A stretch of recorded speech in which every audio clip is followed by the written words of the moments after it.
আজকে যে সন্তানের কারণে তুমি জান দিতে প্রস্তুত হও, কত বাবারে দেখেছি অসুস্থ সন্তানের মাথার পাশে বৈশা চোখের পানি ধরায় কামড়ে আর কই মালিক আমার হায়াতটা আমার সন্তানদের দিয়ে দিলাম, বিনিময়ে আমার সন্তানকে তুমি সুস্থ করো।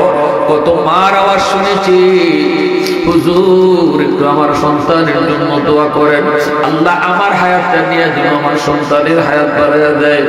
এত আবদার দেখেছি আমি, দেখেছি সন্তানকে যদি কেউ মারতে এসেছে মা মাঝখানে তারা বলছে আগে আমার মারো, এরপরে আমার সন্তানের গায়ে হাত উঠাও।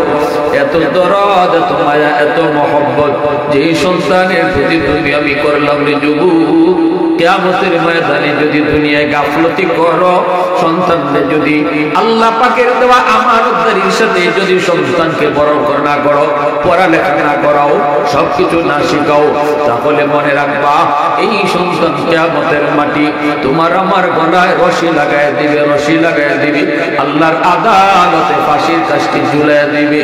এজন্য যুবক একটু দিলটারে নরম করে কথাগুলি বুঝবা। সন্তান আল্লাহর পক্ষ থেকে রাখা আমানত।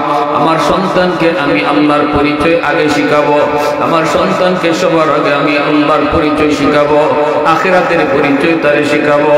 আগে তার মুসলমানের সন্তান বানাবো, আগে তারে মুসলমানের সন্তান বানাবো, এরপরে যদি ডাক্তার বানাইতে যাও বানাইবাই, কিন্তু মুসলমানের সন্তান আগে বানানি লাগবো। এতে করে আমি বলি শুনেন, মুসলমানি না শিখাইলে সন্তান, এই সন্তান কিয়ামতের মাঠে কিন্তু খিয়ানতকারী হিসাবে আল্লাহর আদালতে আসামি বানাই দিব।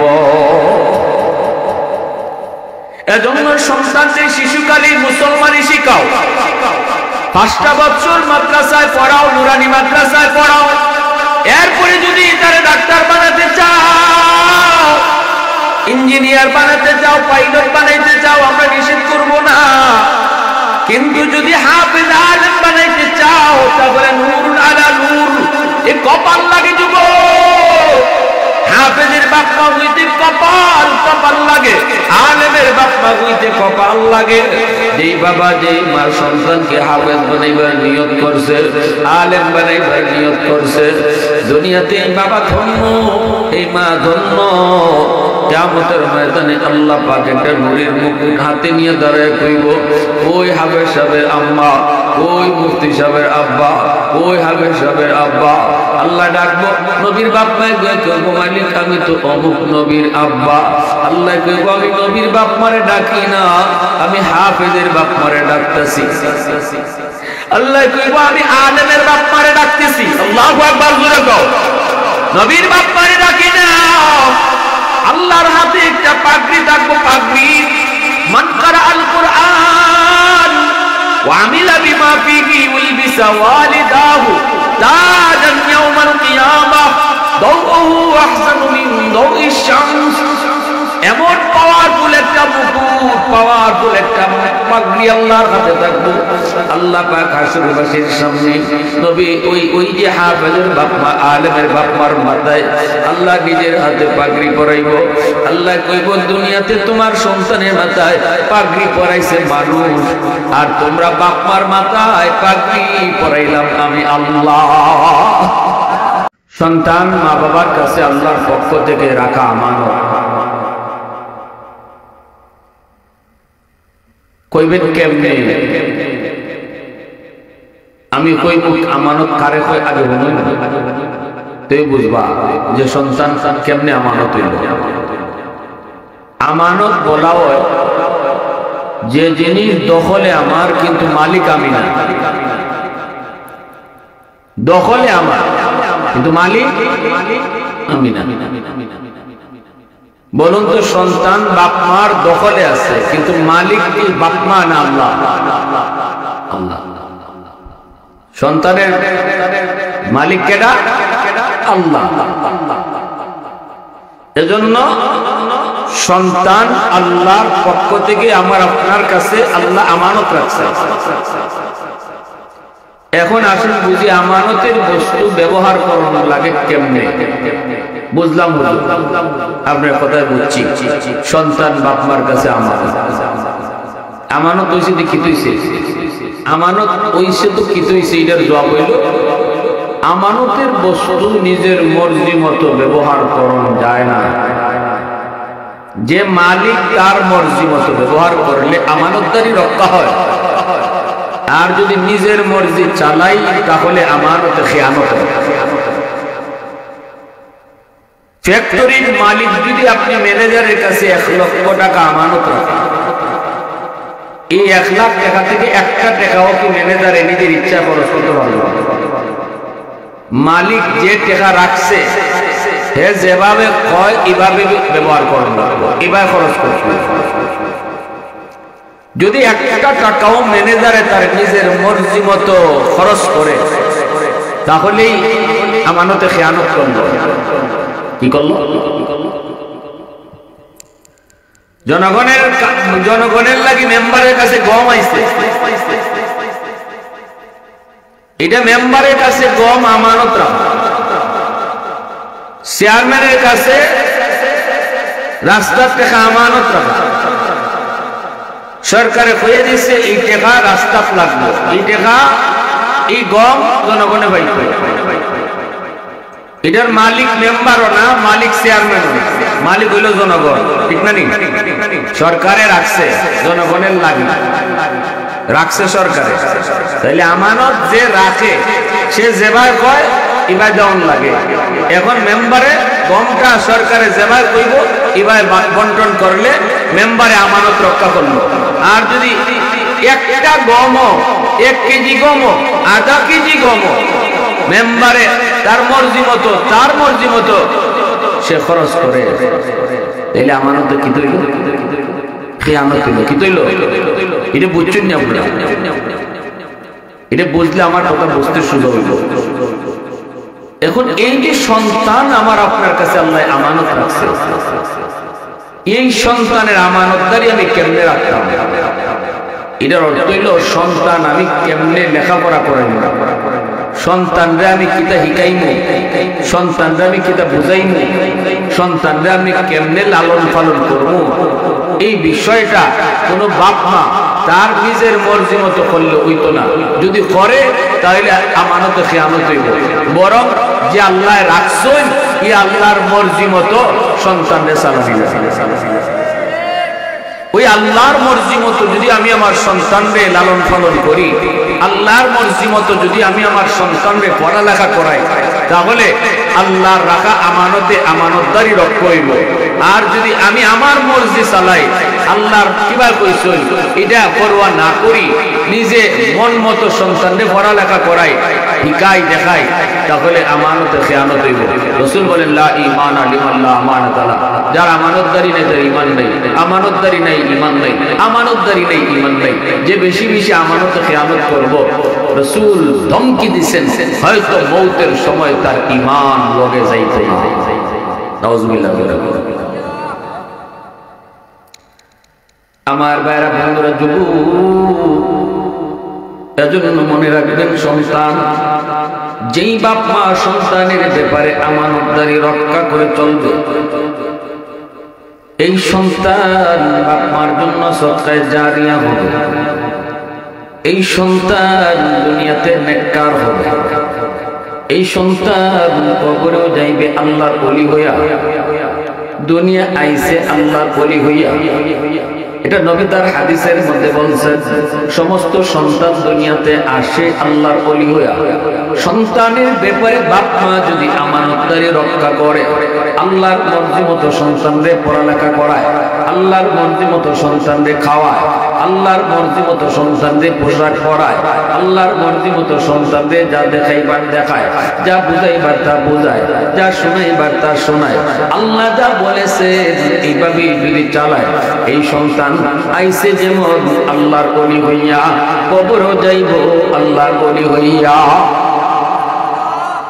মা থাকবে না, বাবা থাকবে না, একদিন বাবা কবরে শুয়ে থাকবে, মা কবরে শুয়ে থাকবে, কিন্তু এই সন্তানের ব্যাপারে বাপ মায় আমানতদারি রক্ষা করার কারণে সন্তান যতদিন দুনিয়ায় থাকবে, আল্লাহকে যতদিন সন্তান মান্য চলবে, আল্লাহ পাকের হুকুম মান্য চলবে, কারণ বাপ মায় আমানতদারি রক্ষা করে তারে লালন পালন করছে। বাবা থাকবে কবরে, মা থাকবে কবরে, কিন্তু সন্তানের যত আমল করব এই আমলের একটা পার্সেন্টেজ আল্লাহ বাপ মার কবরে পাঠায় দেব। এজন্যই নবীজি বলেছেন, নেক সন্তান বহু বড় সদকায়ে জারিয়া।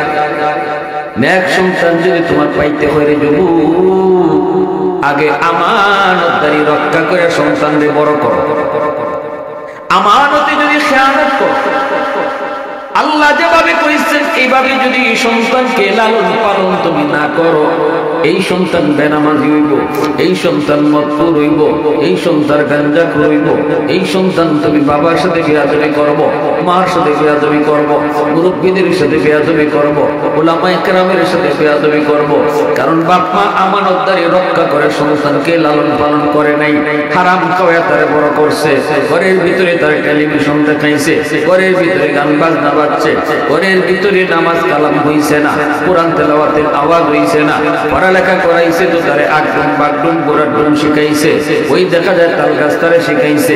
না না, আল্লাহর পরিচয় তারে শিখায় নাই, আগডুম বাগডুম শিখাইছে কিন্তু নামাজ তারে শিখায় নাই, তাল গাছ দেখাইছে মক্কা মদিনা দেখায় না। যার কারণে আমার সন্তান আল্লাহকে ভুলে গেল, আল্লাহ পাকের হুকুম থেকে দূরে সরে গেল। এই সন্তান যদি কিয়ামতের ময়দানে আল্লাহর সামনে জাহান্নামী হয়, আল্লাহর সামনে যখন জাহান্নামী হবে, মালিককে ডাক দিয়া কইব, মালিক, ও মালিক, আমি আজকে জাহান্নামী হইছি আমার দোষে না গো আল্লাহ, আমার বাপ মার দোষে। আজকে যে আমি জাহান্নামী হইছি বাপ মার দোষের কারণে। আমানতদারি রক্ষা করে আমারে বড় করে নেই, আমানতদারি রক্ষা করে যদি আমাকে লালন পালন আব্বা আম্মাই করতো, তাহলে আজকে আমি জাহান্নামী হইতাম না। আমার মারে ডাকো, আমার বাপরে ডাকো, রব্বানা আতিহিম দিফাইনি মিনাল আযাব ওয়ালআনহুম লা'নান কাবীরা।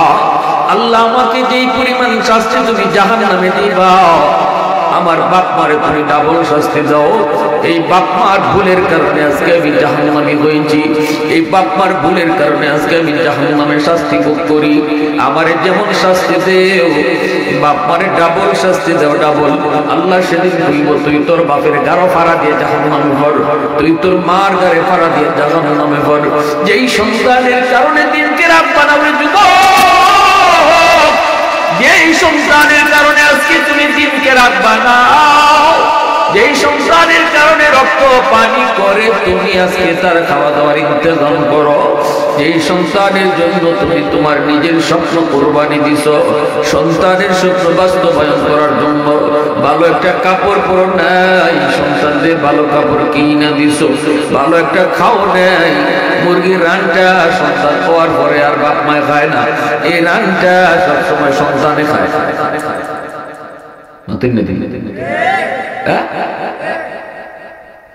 আমার মনে পড়ে যে আমার বাচ্চা কাচ্চা খাওয়ার পরে আমি রান খাইছি, কিন্তু এর আগে তো হরবাড়ি যত গেছি শাশুড়ি তো রানটা আমারই খাওয়াইছে। মনে মনে কই জীবনে বহু রান উঠতে খাইলাম, এখন আল্লাহ জিফুত দিলাইছে, এখন রান জিফুতে খাই, ঠিক না? কোনদিন করে আমার মেয়েটা আব্বু আমরা কতদিন রান খাইতে পারবো, তুমি আজকে খাও। আমি কই না গো জিয়া, শখ নেই, জিফুত হয়ে গেলি গা, শখ নাই। তখন জিফুতের লইয়ে ওই বাপ মার শখ, ঠিক না? এত স্যাক্রিফাইস, এত মায়া, এত মহব্বত যে সন্তানকে তুমি করলারে যুবক, এই সন্তান কিন্তু আমানতদারি রক্ষা করে যদি সন্তানকে বড় না করো, লালন পালন না করো, শিশু কালটা যদি তার অবহেলায় তুমি তারে বড় করো, মনে রাখবা এই সন্তান কিয়ামতের ময়দানে তুমি বাবারে আসামি বানাই দিবে। আল্লাহর আদালতে বাপ মার, আল্লাহর আদালতে ধরা খায়া যায়।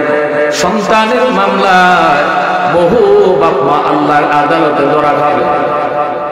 সন্তান দুশ্মনে মামলা করে যদি আটকাইতো, এটা তো একটা মনে বুঝতে পারা যায়, ঠিক না? কলিজার টুকরা সন্তানে মামলা দিয়ে আটকাইতে, কারণ হাসরের মা কেউ কাউরে প্রতি বিন্দু পরিমাণ দয়া দেখাবে না। আসরের মাঠে দয়া নাই, আসরের মাঠে কি নাই? সন্তানে চাইব মা বাপের গাড়ে দুষ চাপা দিয়া কেমনে বাঁচবে, বাপ মা চাইব সন্তানের গাড়ে দুষ্টা পাইয়া বাঁচত, বন্ধু চাইব বন্ধুর গাড়ে দুষ্টা পাইয়া বাঁচত, ভাই চাইব ভাইয়ের গাড়ে দুষ্টা পাইয়া বাঁচত, বউ চাইব স্বামীর গাড়ে দুষ্টা পাইয়া নিজে বাঁচত, স্বামী চাইব বউর গাড়ে দুষ্টা পাইয়া নিজে বাঁচত। ইয়াউমা ইয়াফিরুল মারউ মিন আখিহি ওয়া উম্মিহি ওয়া আবিহি ওয়া সাহিবাতিহি ওয়া বানিহি লিকুল্লি ইমরিইন মিনহুম ইয়াওমাইযিন শা'নুন ইউগনিহি। কিয়ামতের ময়দান বড় ভয়ঙ্কর ময়দান। এই ময়দানে কেউ কাউকে বিন্দু পরিমাণ দয়া দেখাবে না, বিন্দু পরিমাণ মায়া দেখাবে না। বাপ মা যদি কয় বাজান তুই কেমনে আমি বাবারে দোষটা দিলি, বাজান রে আমি মারে তুই কেমনে দোষটা দিলি, সন্তানে কইব মায়া দেখাইও না, মায়া দেখাইও না। হাসরের মাঠ কাউরে মায়া দেখায় না। হাসরের মাঠে সবাই শুধু নিজের চিন্তা করব, শুধু নিজে বাঁচার চিন্তা করব। মানুষ শুধু না, তুমি আমি শুধু না, নবীরা পর্যন্ত হাসরের ময়দানে নিজের চিন্তা লইয়া কাঁদব। আদম নবীও কইব ইয়া নফসি ইয়া নফসি ইয়া নফসি। আদম নবীও কইতো না মালিক আমার আব্বা কই, নূহ নবী কইতো না মালিক আমার আব্বা কই, কইতো না নূহ নবী আল্লাহ আমার আম্মা কই, কইতো না নূহ নবী আল্লাহ আমার সন্তান কই। কোন নবী কিয়ামতের মাঠে এই কথা কইতো না মালিক ওই আমার কলিজা টুকরা সন্তান একটু দেখতাম। সবাই শুধু কইব মালিক আমি কই, আমি কই। সবাই শুধু কইব মালিক আমি কই, আমি কই। একমাত্র শুধু তোমার আমার নবী মাকামে মাহমুদ থেকে নবী আওয়াজ দিয়া কইব ইয়া উম্মতি ইয়া উম্মতি, আমার উম্মত কই, আমার উম্মত কই। জোরে কও সুবহানাল্লাহ। মুসলমানের আওয়াজে কও সুবহানাল্লাহ। तकबीर में कलमा में नमाजों में अज़ा में है नाम इलाही से मिला नाम मुहम्मद, है नाम इलाही से मिला नाम मुहम्मद। फरमाते हैं आदम को मुझे खुल्द तरी में लकहा हुआ तू बाबे मिला नाम मुहम्मद, लकहा हुआ तू बाबे मिला नाम मुहम्मद। महबूब ने कहा सल्ली अला नाम मुहम्मद, आंखों की जिया दिल की जिला नाम मुहम्मद, आंखों की जिया दिल की जिला नाम मुहम्मद। मुसलमाনের আওয়াজে কোন আল্লাহু আকবার। এজন্য বলি যুবক, বিন্দু পরিমাণ কেউ কাউকে ছাড় দিবে না। আজকে যে সন্তানের কারণে তুমি জান দিতে প্রস্তুত হও, কত বাবারে দেখেছি অসুস্থ সন্তানের মাথার পাশে বৈশা চোখের পানি ধরে কামড়ে আর কই মালিক আমার হায়াতটা আমার সন্তানদের দিয়ে দিলাম, বিনিময়ে আমার সন্তানকে তুমি সুস্থ করো। কত মার আওয়াজ শুনেছি হুজুর একটু আমার সন্তানের জন্য দোয়া করেন, আল্লাহ আমার হায়াতটা নিয়ে যেন আমার সন্তানের হায়াত বাড়াইয়া দেয়। এত আবদার দেখেছি আমি, দেখেছি সন্তানকে যদি কেউ মারতে এসেছে মা মাঝখানে দাঁড়ায় বলছে আগে আমারে মারো, এরপরে আমার সন্তানের গায়ে হাত উঠাও। এত দরদ, এত মায়া, এত মহব্বত যে সন্তানের প্রতি তুমি আমি করলাম রে যুবক। কিয়ামতের ময়দানে যদি দুনিয়ায় গাফলতি করো, সন্তানকে যদি আল্লাহ পাকের দেওয়া আমানতদারির সাথে যদি সন্তানকে বড় না করো, পড়ালেখা না করাও, সবকিছু না শিখাও, তাহলে মনে রাখবা এই সন্তান কিয়ামতের মাটি তোমার আমার গলায় রশি লাগায় দিবে, রশি লাগায় দিবে, আল্লাহর আদালতে ফাঁসির কাষ্ঠি ঝুলাইয়া দিবে। এজন্য যুবক একটু দিলটারে নরম করে কথাগুলি বুঝবা। সন্তান আল্লাহর পক্ষ থেকে রাখা আমানত। আমার সন্তানকে আমি আল্লাহর পরিচয় আগে শিখাবো, আমার সন্তানকে সবার আগে আমি আল্লাহর পরিচয় শিখাবো, আখিরাতের পরিচয় তারে শিখাবো। আগে তার মুসলমানের সন্তান বানাবো, আগে তারে মুসলমানের সন্তান বানাবো, এরপরে যদি ডাক্তার বানাইতে যাও বানাইবাই, কিন্তু মুসলমানের সন্তান আগে বানানি লাগবো। এতে করে আমি বলি শুনেন, মুসলমানি না শিখাইলে সন্তান, এই সন্তান কিয়ামতের মাঠে কিন্তু খিয়ানতকারী হিসাবে আল্লাহর আদালতে আসামি বানাই দিব। এজন্য সন্তানদের শিশুকালীন মুসলমানি শিখাও, 5টা বছর মাদ্রাসায় পড়াও, নুরানি মাদ্রাসায় পড়াও। এরপরে যদি তারা ডাক্তার বানাতে চাও, ইঞ্জিনিয়ার বানাতে চাও, পাইলট বানাইতে চাও, আমরা নিষেধ করব না। কিন্তু যদি হাফেজ আলেম বানাইতে চাও, তাহলে নূরুন আলা নূর, এ কপাল লাগে যুবক। হাফেজের বাপ মা হইতে কপাল লাগে, আলেমের বাপ মা হইতে কপাল লাগে। যেই বাবা যেই মার সন্তানকে হাফেজ বানাইবার নিয়ত করছে, আলেম বানাইবার নিয়ত করছে, দুনিয়াতে এই বাবা ধন্য, এই মা ধন্য। কিয়ামতের ময়দানে আল্লাহ পাক একটা নূরের মুকুট হাতে নিয়ে দাঁড়ায় কইব, ওই হাফেজ সাহেবের আম্মা, ওই মুফতি সাহেবের আব্বা, ওই হাফেজ সাহেবের আব্বা। আল্লাহ ডাকবো, নবীর বাপ মায় কইব, মালিক আমি তো অমুক নবীর আব্বা। আল্লাহ কইব, আমি নবীর বাপ মারে ডাকি না, আমি হাফেজের বাপ মারে ডাকতেছি।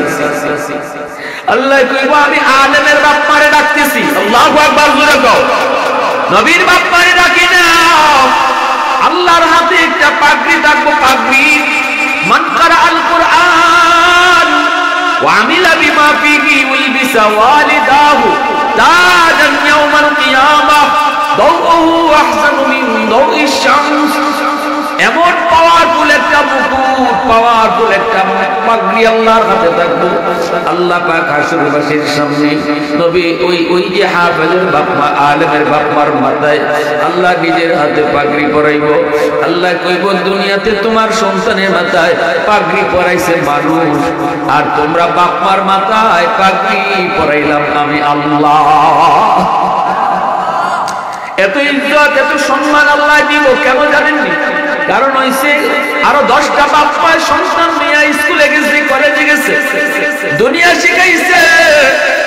কিন্তু তুমি বাবা 10টা বাপ মার তালে তালে তাল না মিলাইয়া আল্লাহকে খুশি করার জন্য, আল্লাহকে খুশি করার জন্য দাউদপুর মাদ্রাসায় হাজির হইছো, এই মাদ্রাসায় ভর্তি করেছো। আল্লাহ পাক কই, মানুষ তোমাকে মন্দ বলেছে, কেউ কেউ বলেছে ফুলারে মাদ্রাসায় পড়ায়ও না, কেমনে খাইবো, কেমনে চলবো, বউ পালবো কেমনে, সার্টিফিকেট নাই, চাকরি নাই, চলবো কেমনে, কত কথাই না তোমারে কইলো, তুমি কোনো কথাই কানে দাও নাই। আমি আল্লাহকে খুশি করার জন্য সংসারের হাতে নিয়া তুমি মাদ্রাসার দিকে রওনা দিয়েছো। মানুষ তোমারে গালি দিছে, গালি শুনছো না, আমি আল্লাহর জন্য ওই দিনই আমি তোমার জন্য পাগড়ি বানায় রাখছি। তো আওয়াজ দিয়া কোন সুবহানাল্লাহ। ওই দিনই আমি আল্লাহ তোমাকে সম্মানী বানায় রাখছি। কিয়ামতের ময়দানে হাজারো কোটি কোটি মানুষের সামনে আল্লাহ পাক হাফেজের বাপ মা, আলেমের বাপ মার মাথায় আল্লাহ পাগড়ি পরাইব। আর যদি আমি বলি, সন্তানকে যদি আপনি আলেম নাও বানান, কিন্তু বাবারে মুসলমানি আগে শিখাও। যদি মুসলমানি না শিখাও, তাহলে কিন্তু আমানতে খেয়ানত হইব।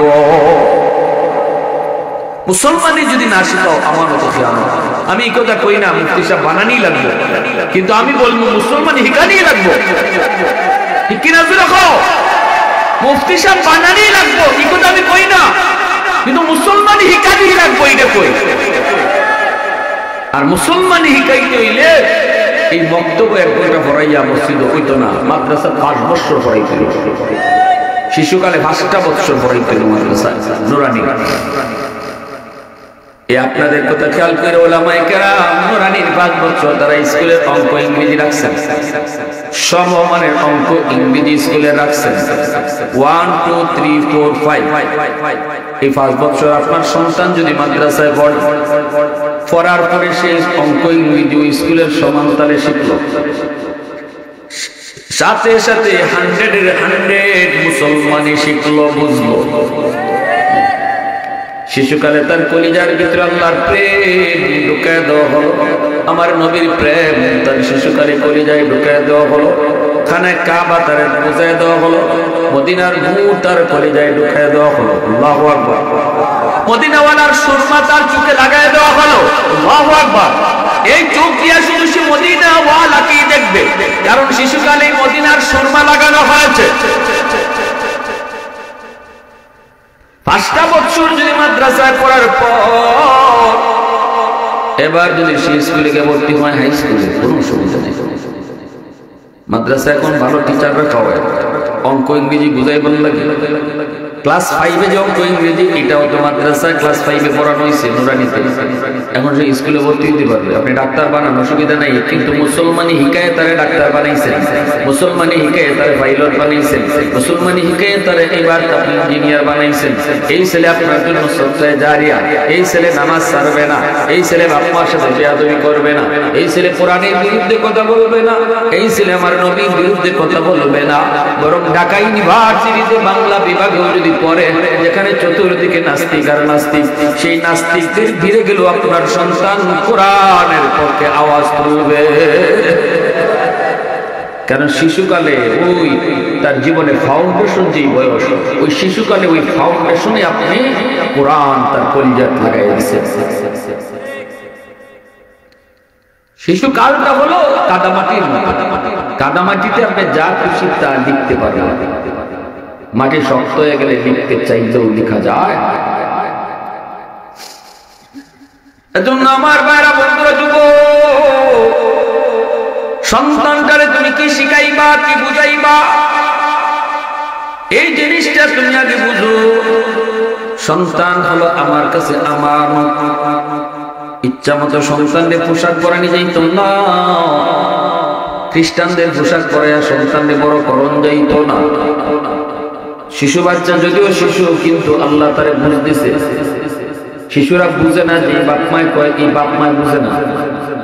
আমার রাসূল কইছেন বাপ মার গোপন সম্পর্ক যেটা বৈধ বাপ মা, এটাও অবুঝ দুধের বাচ্চার সামনে রাসূল নিষেধ করছেন। কেন নবী নিষেধ করলেন? এর পিছনে হিকমত আসেনি না? আমার রাসূলের কোনো কথা কি হিকমত ছাড়া? আপনি যদি এই সময় শুনি নবী এটা কি করলো, এটা দুধের বাচ্চা, দুধের বাচ্চা কি বুঝে? আল্লাহ রাসূলের থেকে কি আপনি বড় পণ্ডিত হয়েছেন নাকি? আমার আপনার পণ্ডিতি দেখানো কি শেষ? এখান থেকে আমার রাসূলের কথা শুরু। মাতুন না বলে আরো জোরে বল। তুমি যত বড় পণ্ডিত, তোমার পণ্ডিতি দেখানো কি শেষ হইব? এখান থেকে আমার রাসূলের কথা খালি শুরু হইব। ওই নবী কইছেন দুধের বাচ্চার সামনে বাপ মা কখনো বৈধ মিলন হইল না। কারণ দুধের বাচ্চা না বুঝলেও সে চোখ দিয়ে যেটা দেখতেছে, এই দৃশ্যটা তার মেমোরির ভিতরে রেকর্ড হয়ে থাকে।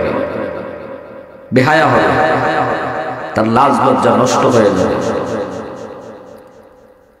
বাপমা তো সন্তানের লজ্জা নষ্ট করে। যেই বাপমা সন্তানদের নিয়ে টেলিভিশন দেখে, এই সন্তানদের শিশুকালেই তো বেলাজ বানাইছে। বাপমা নাচ দেখতেছে, মায়ও বাচ্চাটারও নাচ দেখাইতেছে। আর কইলে কইলে বুঝে না, ওই হাফ প্যান্ট পরাই আর সেন্টিমেন্টি পরাইয়া চুল মেয়েটারে লইছে শহরের ভিতরে। আমি কইলাম ভাই আপনি প্রথম কাতারের সামনে নামাজ পড়েন, আপনার মেয়েটারে ইমান না কেন? হুজুর কি বুঝে না তো, বালি বুঝে না। আমি কইলাম এই যে দুধের বাচ্চাটা, এই অবুঝ বাচ্চাটারে আপনি খ্রিস্টানদের পোশাক পরে আনছেন, তাদের সুরত ধরে আনছেন, এই সেন্টু গেঞ্জি, এটা ধর্মীয় পোশাক না, এটা আমাদের মুসলমানের পোশাক না, ইসলামী পোশাক না। এটা এই পোশাকটা হয়েছে ওদের। এই পোশাকটার একটা বদ আসর, খারাপ আসর এই অবুঝ বাচ্চাটার দেমাগে বাঁধতেছে। এই বাচ্চাটা, এই মেয়েটা বড় হইলে পরে তার বুরকার দোকানে কষ্ট আছে। আর শিশুকালেই যদি লম্বা হাতার জামা পরাইয়া বড় করতেন আর ভাই জামা পরাইয়া, এই মেয়েটা বড় হইলে আপনার বাপে কম লাগতো না, অফু তুমি বুরকা থামাও, জিও কোটা বা আমার সময় গেছি বুরকা নিয়ে।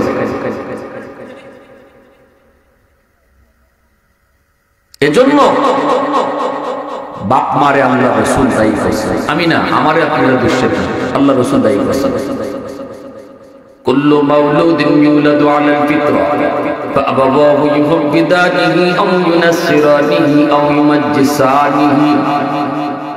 বাপ মার কারণে সন্তান ইহুদি হয়, বাপ মার কারণে নাসারা হয়, বাপ মার কারণে মুশরিক হয়, বাপ মার কারণে বেনামাজি হয়।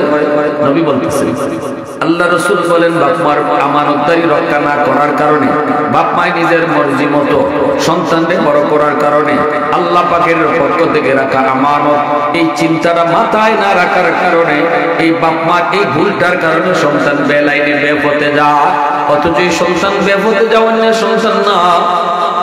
আল্লাহর নবী বলেন, এই সন্তান কিন্তু দুনিয়াতে আসছে যখন তখন মঈনুদ্দিন চিশতি, আব্দুল কাদের জিলানীর মতো ওলি হয়ে আসছে।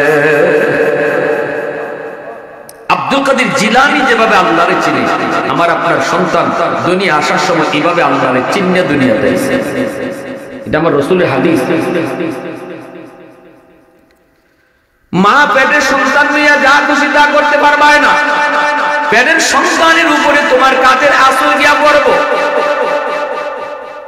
পেটের সন্তান নিয়ে যদি মা বেশি বেশি মিষ্টি খায়, সন্তান বড় হওয়ার পরে মিষ্টি প্রিয় হইব। সন্তান পেটে নিয়ে মা যদি বেশি বেশি টক খায়, সন্তান বড় হওয়ার পরে টক প্রিয় হয়। পেটে সন্তান নিয়ে যদি মা বেশি বেশি ঘুমায়, এই সন্তান বড় হওয়ার পরে অলস হয়। তোর মা ঘুমাইছে, ঘুমের আসল গিয়ে বাচ্চাগুলো করছে। আর পেটের সন্তান নিয়ে যদি মা ঘরের কাম কাজ টুকটাক করে, ডাক্তারে বসে বাড়ি কাম করতে, কিন্তু টুকটাক কাম করতে তো নিষেধ করছে। টুকটাক কাম কাজ যদি মা করে, খালি সারাদিন আর সারা রাত ঘুমায়, পেটো বাচ্চা এই উজর দিয়ে সারাদিন সারা রাত যদি মা ঘুমায়, এই আইসা বিটা বাচ্চার উপরে পড়ে। আর অভিজ্ঞতার আলোকে কইছেন, এই বাচ্চাটা বড় হইয়া অলস। আর যদি ঘরে টুকটাক কাম কাজ করে, তাহলে সন্তান বড় হইয়া কর্মঠ হয়। পেটে সন্তান নিয়ে যদি মা বেশি বেশি গান শুনে, গান, এই সন্তান বড় হওয়ার পরে গায়ক হয়। মার সামনে গান গাইবে, বাবার সামনে গান গাইবে, তখন বাবা কাইন্দা লাভ হইতে, হুজুর পোলা যে বেহায়া আছে, হুজুর একটা তাবিজ দিবি, লিখিত ফিরিতের গান আমি বাবার সামনে গাইলাম। তখন আমরা কই গেলাম, ভাই তাবিজে কাম হইতো না, তাবিজে কাম হইতো না, গন্ডগোল আরেক জায়গায়। যেখানে রোগ এখানে চিকিৎসা হইছে না। পানি আগুন লাগছে, শের পানি ধুয়ে জিন্দিগিতে আগুন নিবনি, সাগরের সব পানি ঢেলে আগুনই শেষ।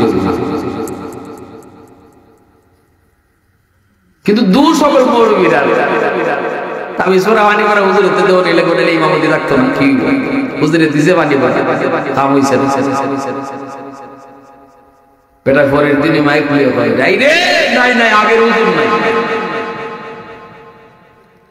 আগের হুজুর নাই রে, আগের হুজুররা ছিল হুজুর ডাইরেক্ট একশো। আর ওখানে মাঝে মাঝে 3 বার পানি পেয়েছে, গান আরো বেশি গান। তখন তো হুজুরের দুষ্টা হুজুরের না, গন্ডগোলটা কোরআন এটাকে বের করতে হবে। রূপ দেখানো এখানে ওষুধ লাগবে, ঠিক না? হ্যাঁ, গর্ভবতী যাবে যে জমানায় ফু দিতা, এই জমানায় এই গন্ডগোল আছে। এজন্য সাবে ফানি ফুকুরও ফুদে দিতে। মাথার সামনে একটা তলাবা ছিল, হাজার এই বিদারে মানুষ আইসে ফুনিবার লাগে বুতলো। গর্ভবতী সাহেব চিন্তা করে দেখো যে মিয়া শনি মঙ্গলবারে যে মানুষ তোমরা আও, আমার যদি লাইন ধরে ফু দেওয়ান লাগে, তাইলে আমার আর কোনো কাম কাজ করো লাগতো না। ফু তুই তখন লাগবো সকাল থেকে রাত পর্যন্ত। তুই এক কাম করো, আমি মাদ্রাসার এই ফুকুরও ফু দিয়ে গেছি, তোমরা বানিয়ে নিয়ে এত বড় ফুকুর, এই ফুকুর তেন ফু দিয়ে যাইতা, আর মানুষের বোতল বইরে বইরে ফুকুর থেকে পানি নিত, এই পানিতে কামড়ে নিত। কেন লাগি খামটা হইছে? গর্ভবতী হিসাবে যে কোরআন পড়ে ফু দেন, এখনের হুজুরও এই কোরআন পড়েই ফু দেন। আগের হুজুররা যে কোরআন পড়ে ফু দিছেন, এখন হুজুর এই কোরআন পড়েই ফু দেন। গন্ডগোল হইলো ওই যে পানি করাটা নিছে, এটা জাগা মতো ওষুধ হইছে। মা এরকম কাম করছে না, আমরা দেখছি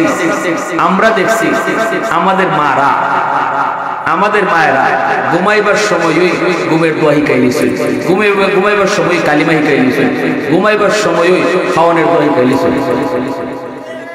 মা মুরব্বীরা মাথা মারবে আর এখন মায়ের টিফিন মোবাইল ফেসবুক ঘুমের সময় বাপের টিফিন একবার মায়ের টিফিন আরেকবার মাঝখানে ফুটে বাপের ভাষা একবার দেখে বাপের আরেক জগত মার ভাষা আরেক জগত ঘুমের দহি কত কাটায় ঘুমের দহি কত কাটায় এর খাওয়ানোর দহি কত কাটায় কলিমাহি কত কাটায় এগুলো তো বাপ মার দায়িত্ব সন্তান তো বাপ মার সর্বপ্রথম শিক্ষক বাপ মা আর গড় হইল তার জীবনের প্রথম বিদ্যালয় স্কুলে তো পরে যাইব মাদ্রাসা পরেই কিন্তু গড়টা হইল তার প্রথম মাদ্রাসা আর বাপ মা হইল তার জীবনের প্রথম শিক্ষক প্রথম শিক্ষকের কাছ থেকে প্রথম ঘর বিদ্যালয়ে সন্তান যেটা শিখে এটা মরণ পর্যন্তই আপনাকে শিশুকালের দিল দিমাগ আয়নার মতো যা বুঝাইবা এটাই ইয়াদ রাখবে খাওয়ানোর সময় খাওয়ানোর দোয়াটা শিখাও সন্তান কইব আম্মু এই দোয়া শিখতে করলে পরে কি হয় আপনি মা কইবেন আল্লাহ খুশি হয় আল্লাহ খুশি হয় সন্তান কইব আম্মু আল্লাহ যদি খুশি হয় কি হয় তখন কইবেন আল্লাহ পাক জান্নাত দিব জান্নাত অবুজ বাচ্চাটা তখন কইব আম্মু জান্নাত কারে কয় আপনি তখন কই দিলেন বাবা জান্নাত হলো মরণের পরে চিরস্থায়ী শান্তির জায়গা এই যে জান্নাত শব্দটা আপনি বললেন জান্নাতের পরিচয়টা সংক্ষেপে তারে শোনায় দিলেন এই জান্নাত শব্দটা আর জান্নাত নামটা তার কলিজার ভিতরে মরণ পর্যন্ত লেখা থাকবে বাবা বাম হাতে খানা খায় না আল্লাহ নারাজ হয় অবুঝ বাচ্চারা তুই বাম্মু আল্লাহ নারাজ হইলে কি হয় কারণ বাচ্চারা বেশি বেশি প্রশ্ন করে ঠিক না বাচ্চারা কাজ দিল একটা কইলে আরেকটা একটা কইলে আরেকটা কইবা আল্লাহ নারাজ হইলে জাহান্নামে যাওয়া লাগবে বাচ্চা কই জাহান্নামে যাবে জাহান্নাম হইল মরার পরে সবচেয়ে কঠিন শাস্তির জায়গা খালি আগুন আর আগুন আল্লাহ রাখছে সাপ বিচ্ছু অনেক ভয়ঙ্কর এক জায়গা এই যে আপনি জাহান্নাম কইয়া এই পরিচয়টা তারে শুনিয়ে দিলেন জাহান্নাম শব্দ এই জাহান্নাম নামটা এবং জাহান্নামের পরিচয়টা অল্প কথায় শিশুকালে যেটা শিখিয়ে দিছে এটা মরণ পর্যন্ত ইয়াদ থাকবো আমার আব্বা আমার এই শিশুকালে সালাম শিখাইছে বাপ মা সালাম কালাম শিখাই তো এটা বাপ মার দায়িত্ব ঠিক না নি মুরব্বী দেখলে সালাম দিও মুরব্বী দেখলে সালাম দিও আল্লাহ মুরব্বীরা দোয়া নিও যেই সন্তান যেই যুবকী মুরব্বীরা বেশি দেখলে সালাম দেয় এই সালাম দেওয়া মাত্রই মুরব্বীর অন্তর থেকে একটা দোয়া হয়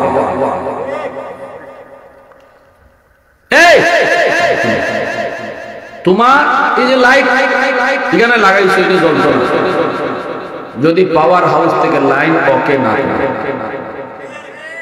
তোমার আবার জীবনে আল্লাহ কিছু লাইট লাগাই দিয়েছে জ্বালাই দিয়েছে জ্বালাইবার লাগে আল্লাহ কইছে লাইন ওকে করো পাওয়ার হাউস থেকে কোনটা পাওয়ার হাউস আল্লাহ কইছে এক নাম্বার হইলো বাপ মা দুই নাম্বার হইলো মুরব্বিরা তিন নাম্বার হইলো উলামায়ে কেরাম এদের কাছ থেকে দোয়া নিও সালাম কালাম কইরা ভদ্রতা দেখাইয়া মুরব্বীর কাছ থেকে আলেমদের কাছ থেকে বাপমার কাছ থেকে যখনই তুমি দোয়া পাইবা তখনই তোমার জীবনের বাতিটা আল্লাহ জ্বালাই দেবে জীবনের বাতি তখন আল্লাহ জ্বালাই দেবে যখন পাওয়ার হাউস থেকে লাইন ওকে থাকবে আর যদি বাপমার দিক থেকে তোমার লাইন কাটা থাকে বাতি লাগাই আছে জ্বলতো না তোমার যদি জীবনের মুরব্বীর কাছ থেকে বদ্ধ থাকে বাতি লাগাই থাকবো জ্বলতো না সারাদিন আতাইতে পারবা লাইট জ্বালাইতে পারবে না দোকানদারি করতে পারবা সারা বছর কিন্তু ধরতে পাইতে না ধরতে পাইতে না সারা বছর দোকানদারি করতে পারবা কিন্তু ধরতে কিছু পাইতে লাইট আতাইতে পারবা জ্বালাইতে পারবে না লাইন ওকে করো লাইন মুরব্বিরা ঠিক কিনা জোরে খাও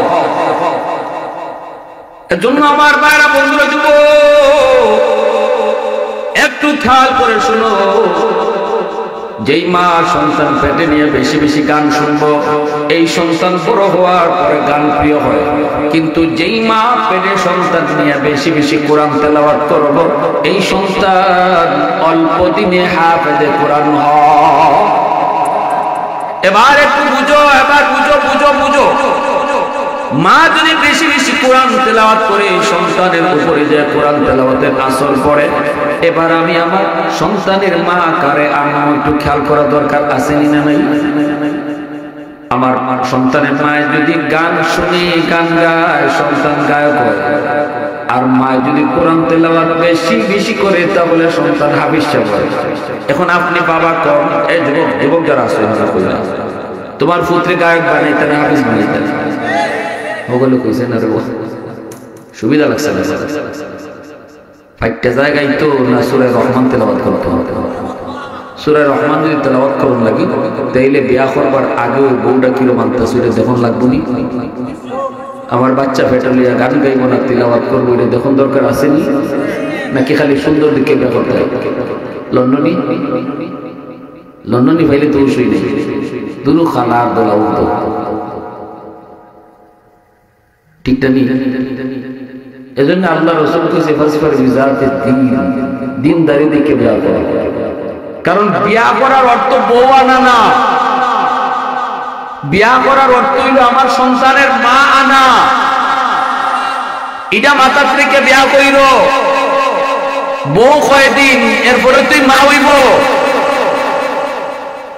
একটা আদর্শ মা আনো, তাইলে আদর্শ সন্তান পাইবার। পর্দা নিশিন দিকে আনো, কোরআন তেলাওয়াত করে এমন আনো। খালি বউ পর্দা করে কিনা এটাও না, দেখো তোমার বউ রিয়ে দেখা হইব, টাইম নিয়ে পর্দা করো, গুড়াত দাও আগে। যদি দেখো হরিও পর্দা করুন, আর যারা দেয়া করবে সেও পর্দা করুন, 100% শিওর ওকে আছে, ঠিক না নি?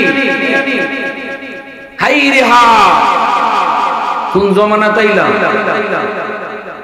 জোয়ান মেয়েটারে টাইট ফিট জামা পরে আম্মা বিয়া বেরিয়ে গেছিল, আম্মা বলছে বুড়া বেটি বলছে বুকা, বুড়া বেটিটা আমরা তো দেখি বুড়া বেটি বুরকা পড়ছে, আর জোয়ান যেটা এটা লইয়া বেরিয়ে গেছিল একবারে টাইট ফিট জামা পরে। হাই হাই হাই হাই, এর জন্যই মনে রাখবা বিয়া করার আগেই চিন্তা করো বউটা কিরকম আনা দরকার। আজকে দাউদপুরের যুবকরা যদি এই নিয়ত করো, তোমরা হুজুর আজকে যে কথা হয়ে গেছে নিয়ত করে নিছি, আগে ভাবছিলাম কন্যা দেখা গিয়ে জিগাইব গান করা যাবে নাইসি জানো নি, এখন হুজুরে যখন এই কথা কইছে এই লাইনে যেতাম না, গিয়েও কইব কোরআন তেলাওয়াত করো, তো পর্দা করো নি, খবরও লইব আশেপাশে বাড়ি ঘর থেকে একবারে খাস বুরকা হইরা কলেজ আওয়াজ আওয়াজ করছে। যদি এই রম্বাই নিয়ত দাউদপুরের সব যুবকে কইরা লাই, তাইলে আমরা যারা বেটাই আসল মেয়ের বাপ যারা বিয়া দিতা, মেয়ে উপযুক্ত ছিল কন্যা, কন্যার বাপ মায় কন্যারে বুরকা না হারাইয়া কোনো উপায় আছে বিয়া দিতে পারবে? তোমরা যদি বিয়া না করো দিতে পারবে।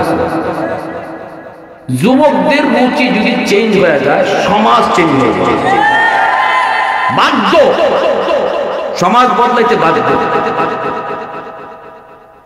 বদলাইতে বাধ্য। সাবধান, একটু চেঞ্জ হয়। আসলে আলহামদুলিল্লাহ আমরা বাংলাদেশের যুবকরা কিতাব পারে যে এটা সারা দুনিয়ার মানুষের দেখছে, ছাত্র সমাজ সহ যুবকরা যে কি পারে আমরা দেখাই দিচ্ছে, ঠিক না নি? সমাজ বদলাতে বাধ্য যদি যুব সমাজ ভালো হয়ে যায়, উপায় নাই। খালি যুবকরা যদি নিয়ত করে না আজকে দাউদপুর আজকে থেকে আদর্শ গ্রাম হয়ে যেত, উপায় নাই। আর কেউ বেলাইলে চলবা, বেপথে চলা মেয়েগুলাও আর বোকা ছাড়া বাইরে কোনো উপায় নাই। বাইরে যদি তোমরা কোনটা কেমন লাগতো না, খালি নিয়ত করিলে ভাই বিয়া করতে না, তে হইছে কাজ। তখন বিয়া দেও, বিয়া দেও। كل مولود يولد على الفطرة فأبواه يهودانه أو ينصرانه أو يمجسانه।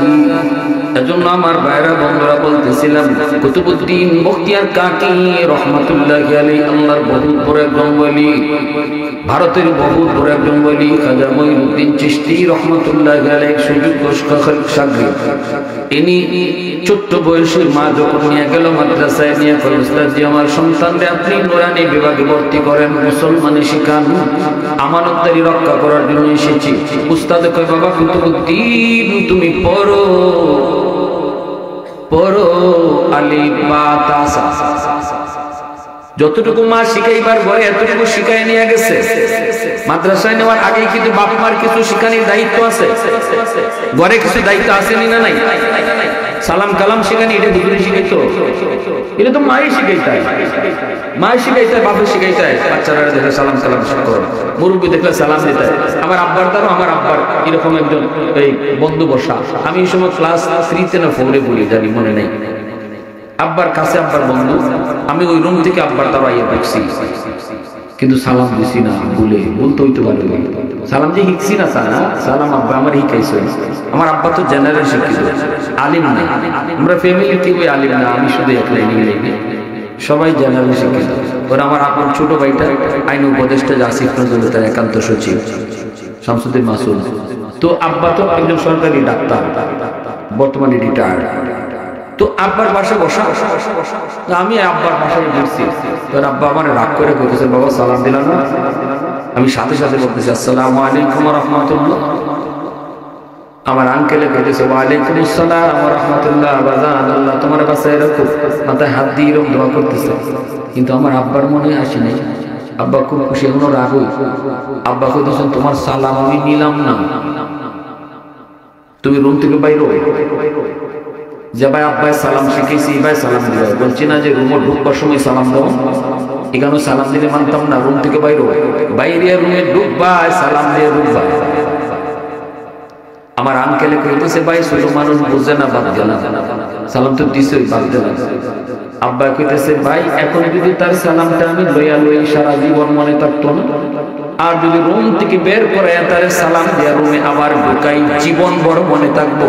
ওই যে আব্বা আমার রুম থেকে বের করেছিলেন, সালাম দিয়ে ঢুকছিলাম, তখন পরে আমি স্কুলে এই যে সালাম দিয়ে ঢুকছিলাম, আজকে 35 বছর পরেও সেই সালামের কথা ইয়াদ আছে। বাবা হওয়া সহজে, যুবক আদর্শ বাবা হওয়া কঠিন, মা হওয়া সহজ, আদর্শ মা হওয়া কঠিন। ওই যে কুতুবউদ্দিন বখতিয়ার কাকের মা সন্তানকে নিয়ে মাদ্রাসায় গেলেন, উস্তাদের কাছে দিয়ে বলেন উস্তাদজি সন্তানকে মুসলমানি শিখান, আমানতদারি আদায় করতে এসেছি। শিখাইতেছি যে আপনারাও কি ভাই হুজুর সন্তানটারে আপনার কাছে নিয়ে আসছি, মুসলমানের বাচ্চা বানাইবার লাগে, আমানতদারি আদায় করতে আসছি, মুসলমানি শিখান। উস্তাদে কই বাবা কুতুবউদ্দিন পড়ো আলিফ বা তা সা। কিন্তু কুতুবউদ্দিন ছোট্ট বালক, উস্তাদের সামনে বসে কয় না গো উস্তাদজি আলিফ বা না, আলিফ লাম মিম যালিকাল কিতাবু লা রাইবা ফীহি হুদাল লিল মুত্তাকিন। আল্লাহ পাকের কুরআন সূরাতুল বাকারা থেকে তিলাওয়াত শুরু করে উস্তাদের সামনে 15 পারা হিফজ শোনাইছে। উস্তাদের চোখ দিয়ে দর করে পানি পড়ে। উস্তাদ কান্দে আর কয় বাবা কুতুবউদ্দিন কেমনে তুই কি শুনাইনি? মা কইছে আলিফ বা শিখাবো, কিন্তু তুমি কিনা আমার আলিফ লাম মিম শুনাইছো, তাও 15 পারা বাবা। কেন তোমার মা মজাক করলো, কেন ঠাট্টা করলো? চলো মার কাছে যাবো। মা চিঠি গাইতে মায় কান্দে, উস্তাদজি খোদার কসম আমি মা নিজেও জানি না আমার কুতুবউদ্দিন কেমন করে 15 পারার হাফেজ হইছে। তবে আমার যতদূর মনে পড়ে, আমার কুতুবউদ্দিনকে আমি যখনই দুধ খাওয়াইতাম তখনই আমি কোরআন তেলাওয়াত করতাম। কারণ মা পেটে সন্তান নিয়ে যদি বেশি বেশি কোরআন তেলাওয়াত করে, সন্তান অল্প দিনে হাফেজে কোরআন হয়। পেটে সন্তান নিয়ে মা বেশি বেশি কোরআন করলো, দুধ খাওয়ানোর সময় আমি কুতুবউদ্দিনকে দুধ খাওয়াইছি আর কোরআন তেলাওয়াত করছি। মনে হয় দুধের সাথে কোরআন তেলাওয়াত যায় ঢুকছে। এজন্য বলি যুবক একটু কও, তোমার পর যদি তোমার বাচ্চারে দুধ খাওয়ানোর সময় কোরআন তেলাওয়াত না কইরা গান শুনে, দুধের সাথে কোরআন তেলাওয়াত যদি ঢুকতে পারে, গান শুনলে গানও ঢুকতে পারে কি পারে না? তাহলে গন্ডগোল আমি লাগাইলাম কোথায়? এখন আমি ওষুধ খুঁজি কোথায়? রোগ আমার কোথায়? ডাক্তারের কাছে যাই কোথায়? আগুন আমার কোথায়? পানি দেই কোথায়? কষ্ট নিয়েন না, উলামায়ে কেরামের কাম হইল রোগ ধরায় দেয়। কেডায় চিকিৎসা করবেন আর কেডায় করবেন না এটা আমরা বিষয় না, আমরা শুধু খালি রূপটা কয়ে যাই কিনা ও ভাই তুমি যাইতে কইবেন ঢাকা, আপনি উঠছেন সিলেটের গাড়ি, আরেকজন কইছে ভাই কই যেতে ঢাকা, এটা তো সিলেটের গাড়ি, গাড়ি বদল, বুদ্ধিমান হইলে গাড়ি বদলাইব, ভুল ওইটুই পারে, ঠিক না ভুল ওইটুই পারে, গাড়ি বদলাইব। কিন্তু কিছু গাওরা মার্কা মুসলমান আছে, হ্যাঁ কইব অত বুদ্ধি দিও না, বুদ্ধি কম না, বুঝছে শুনে সিট কাটছে, গাড়ি তো বলছি সিটটা গরম করছে আর তুমি আমার নামাই দিতে, আরে ভাই এটা তো ডাকা যাইতো না, নিয়ত কিন্তু মার নিয়ত আমার ডাকা, গাড়ি তো ডাকা না, ধর্মে হোক তো নিয়ত আমার ডাকা, গাড়ি যারা খুশি বাজা, এ জীবনে কোনোদিন ডাকা যেত না। আপনারা এখানে সব বোয়া নিয়ত হইলে জান্নাতে যাওয়া, নাকি কেউ জাহান্নামে যাওয়ার নিয়ত আছে? একজনই নি করি যে গাঞ্জা খাই হয় জান্নাতে যেতে, একজনও করি, কিন্তু গাড়ি তুলছে নাকি জাহান্নামে। কেউ নামাজ পড়ে না এ জাহান্নামের গাড়ি, যে নামাজ পড়ে না জাহান্নামের গাড়ি, কিন্তু নিয়ত কিন্তু জান্নাত করে বইছে, নিয়ত তার জান্নাত, উঠতে বইছে জাহান্নামের গাড়ি। সুদ খায় জাহান্নামের গাড়ি তুলতে বোয়া, ঠিক না? বেপরদায় চলে জাহান্নামের গাড়িতে। আমরা উলামায়ে কেরামায়ে কইতেছি ভাই নিয়ত কোথায়, জান্নাত, কিন্তু গাড়ি তো জাহান্নামের গাড়ি বন্ধ। ওয়াজটা শোনার পর কিছু মানুষ সাথে সাথে গাড়ি বদলাইবো, নামাজ ধরবো গাড়ি বদলাইলো, সুদ ছাইরা দিব গাড়ি বদলাইলো, পর্দার ভিতরে আইলো গাড়ি বদলাইলো। কিন্তু কিছু মুসলমান আছে তো হুজুররা এমন ওয়াজ করবই, হুজুররা সব কথা মাইনে পারা যায় না, হ্যাঁ গাড়ি বদলাইতে রাজি না, গাড়ি বদলাইতো ওয়াজ শুনতে রাজি আছে, ওই যুক্তিবাদী কইতো হুজুর ওয়াজ করতে করতে শহীদ কইরালাম, নামাজের কথা কইরালাম, ওয়াজ বলতে বলতে মরে যাইব নামাজের কথা, মানে ওয়াজ যা পারেন করেন, গাড়ি বদলাইতে নিয়ত আমার জান্নাতে যাওয়া, গাড়ি এবার জাহান্নামে যাওয়া। একজন মানুষ নিয়ত যদি জান্নাতের কইরা রাখে আর জাহান্নামের গাড়ি ধরতে বয়া থাকে, গাড়ি না বদলায়, হ্যাঁ নিয়তে হেরে জান্নাতে নিবনি, মাতুন না ফেলে নিয়তে নিব। এজন্য ভাইয়ের আমার আপনাদেরকে যে অনুরোধ করে বলবো, কিয়ামতের ময়দানে আল্লাহ পাক রব্বুল আলামিন কোন হাফেজের বাপ মারে আল্লাহ নাম ধরে ডাক দিত না, আলেমের বাপ মারে আল্লাহ নাম ধরে ডাক দিত না, কইব ও হাফেজ সাহেবের আব্বা, ও মুফতি সাহেবের আম্মা, ও হাফেজ সাহেবের আব্বা, ও মুফতি সাহেবের আম্মা, আমার যে আমার আব্বাই মাদ্রাসায় দিয়েছেন, আব্বা কি ঠকি গেছেন, টকছেন রে ভাই, আমার ভাই সচিব হই না হয়েছে, কিন্তু খুঁজছেন আপনি সারা বাংলাদেশের কয়জনে তার চিনি,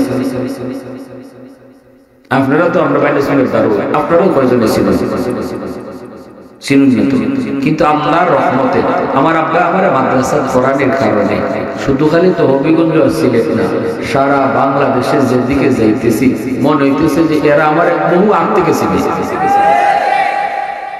যে পরিমাণ দোয়া পাইতেছি আর যে পরিমাণ দোয়া করতেছি, মন্ত্রীরও মানুষ এতটা চিনে না, ঠিক না? তাইলে আপনার মনটা কেন দুর্বল? আপনি কোন জায়গায় আটকে রয়েছেন? আমার সন্তানের মাদ্রাসা যে দিতাম আল্লাহ কোন জায়গাতে নিয়ে আটকে যায়, খাইতে সাহেবের সাথে আমার আব্বা এতেকাপ করতেন ঢাকা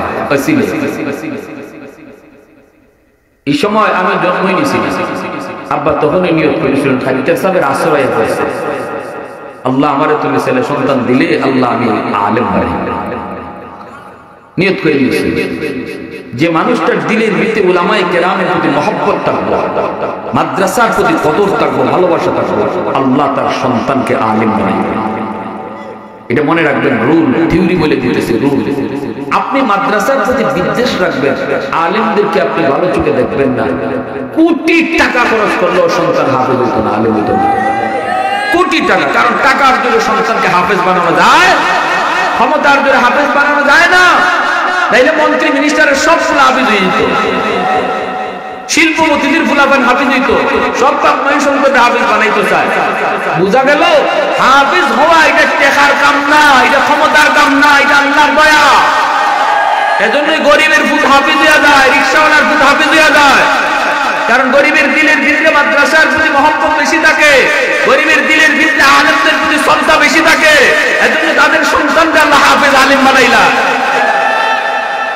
বুঝছো না? এখন এজন্য যদি আমরাও চাই যে আল্লাহ হাসরের মাঠে তোমার হাতে ভাগরি পড়তাম, আল্লাহ তোমার হাতে ভাগরি পড়তাম, হাসরের মাঠে আমি তোমার দিয়ে ইজ্জত পাইতাম, তাহলে সন্তান মাদ্রাসায় ভর্তি করতাম এবং মাদ্রাসার প্রতি মহব্বত রাখতাম। কারা কারা নিয়ত আছে আল্লাহর হাতে ভাগরি পড়া? আল্লাহর হাতে ভাগরি পড়ার নিয়ত কার কার আছে? আল্লাহ তুমি কবুল করো। সবাই বলে না আমি, আরো জোরে কোনা আমি। আল্লাহ পাক আমাদের সবাইকে কথাগুলো মান্য চলার তৌফিক দান করুন এবং এই এলাকার জন্য এই মাদ্রাসাকে নতুন করছেন আপনারা মাদ্রাসা, এই মাদ্রাসাকে আল্লাহ রহমতের চুম্বক হিসেবে আল্লাহ কবুল করে নেন। আল্লাহ পাক বলেছেন যে এলাকায় যে মাদ্রাসা থাকে এই মাদ্রাসার রহমতের চুম্বক, মাদ্রাসার উসিলায় আল্লাহ সমাজটারে গজব থেকে হেফাজত করে। এই গোটা সমাজটাকে আল্লাহ মাদ্রাসার উসিলায় গজব থেকে হেফাজত করে, রহমতের চাদর দিয়ে আল্লাহ সমাজে ঢাকা রাখে। যদি এলাকার মানুষের মাদ্রাসারে দিল থেকে ভালোবাসে, মাদ্রাসার সুখে দুঃখে পাশে থাকে, সন্তানকে মাদ্রাসায় দেয়, নাতি নসারে মাদ্রাসায় দেয়, তাহলে আল্লাহ এই উসিলায় গোটা সমাজটারে আল্লাহ রহমতের চাদর দিয়ে ঢাকা রাখে। পারবো না ইনশাআল্লাহ? আল্লাহ পাক কবুল করেন। ওয়া আখির দাওয়ানা আনিল হামদুলিল্লাহি রাব্বিল